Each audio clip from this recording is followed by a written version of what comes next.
नमस्कार दोस्तों, कहानी पंडित जवाहरलाल नेहरू की और उनकी आखिरी अभिलाषा की। पंडित जवाहरलाल नेहरू द्वारा लिखित प्रस्तुत वसीयतनामा में उनके भारतीय जनता से स्नेह, भारत की नदियों विशेषकर गंगा और यमुना से जुड़ा ममत्व तथा देश की माटी के प्रति असीम प्रेम का परिचय मिलता है।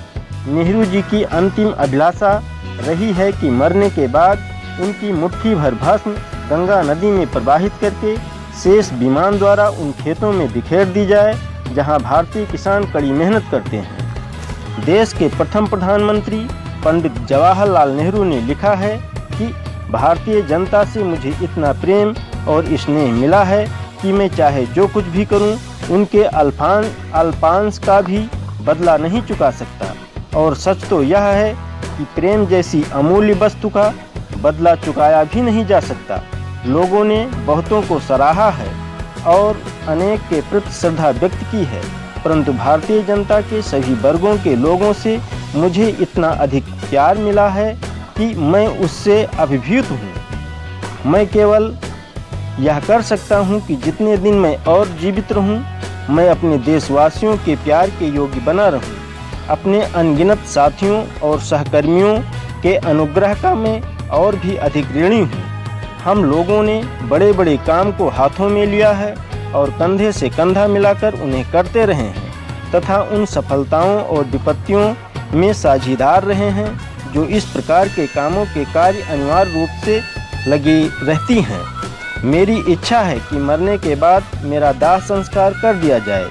यदि मैं विदेश में मरूं तो मेरा दाह कर्म वहीं कर दिया जाए और मेरी भस्म प्रयाग भेज दी जाए। उसकी एक मुट्ठी गंगा में प्रवाहित कर दी जाए। भस्म के अधिकांश भाग का क्या किया जाए यह मैं आगे बताता हूँ। भस्म का कुछ भी भाग ना बचाया जाए ना तो सुरक्षित रखा जाए। प्रयाग की गंगा में भस्म का कुछ भाग विसर्जित करने की मेरी इच्छा का मेरी दृष्टि में कोई धार्मिक महत्व नहीं है। बचपन से ही इलाहाबाद की गंगा और यमुना नदियों से मेरा ममत्व रहा है और ज्यों-ज्यों मैं बड़ा होता गया हूँ, यह ममत्व बढ़ता ही गया है। मैंने विभिन्न ऋतुओं में गंगा की विविध भाव भंगिमाओं को निहारा है। उस इतिहास तथा उस पौराणिक गाथाओं, परंपराओं, गीतों एवं लोक कथाओं की याद मुझे है जो अनादिकाल से उससे संबंध है और उसकी जलधारा का अंग बन गई है। गंगा तो विशेषकर भारत की नदी है। लोगों को उस पर अपार श्रद्धा है। उसके साथ भारत की जातीय स्मृतियाँ, उसकी आस्थाएं और आकांक्षाएं तथा उसकी जय पराजय और उसके विजय गीत जुड़े हुए हैं।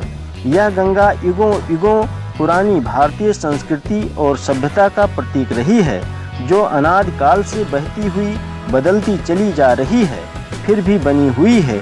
वही गंगा की गंगा है। वह मुझे हिमालय की उन तुषार मंडित चोटियों और गहरी उत्पत्तिकाओं की याद दिला रही है जो मुझे सदा प्रिय रही है। वह मुझे नीचे के उर्वर और विस्तृत मैदानों की भी याद दिलाती रही है जहां मेरा जीवन ढला है और जो मेरे जीवन के कार्य क्षेत्र रहे हैं। प्रभात की किरणों में मुस्कुराती और नाचती हुई, साय की घिरती आती परछाइयों के साथ श्यामल, उदास और रहस्यमयी बनी हुई, शीत ऋतु में संकरी, मंद एवं ललित धारा वाली वर्षा ऋतु में समुद्र का सा विस्तार तथा कुछ उसी की सी विनाशशीलता की शक्ति के लिए भीषण गर्जना करती हुई गंगा मेरे लिए भारत के उस अतीत और स्मृति के समान रही है जो वर्तमान तक चला आया है और भविष्य के महासागर की ओर बढ़ता जा रहा है। यद्यपि मैंने अधिकांश पुरानी परंपराओं और रस्मों को छोड़ दिया है, मैं चाहता हूं कि भारत उन बंधनों से अपने को मुक्त कर ले जो उसे जकड़े हुए हैं और जो उसे आगे बढ़ने नहीं देते हैं, जो लोगों में फूट डालते हैं और अधिकांश को दबाए रखते हैं। यद्यपि यह सब चाहता हूँ, तथापि मैं यह नहीं चाहता कि मैं भारत के अतीत के साथ अपना नाता तोड़ लूँ। मुझे इस उत्तराधिकार पर गर्व है कि जो हमें प्राप्त हुआ है।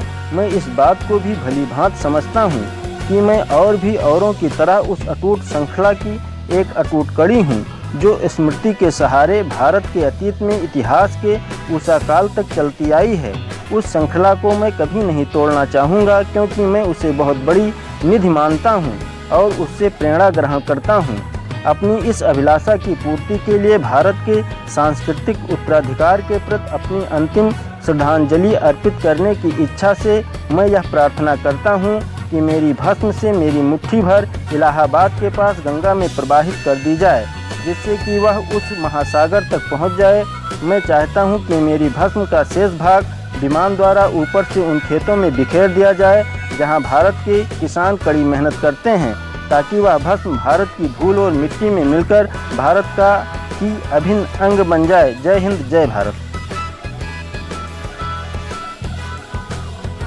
जय हिंद, जय भारत। Thanks for watching.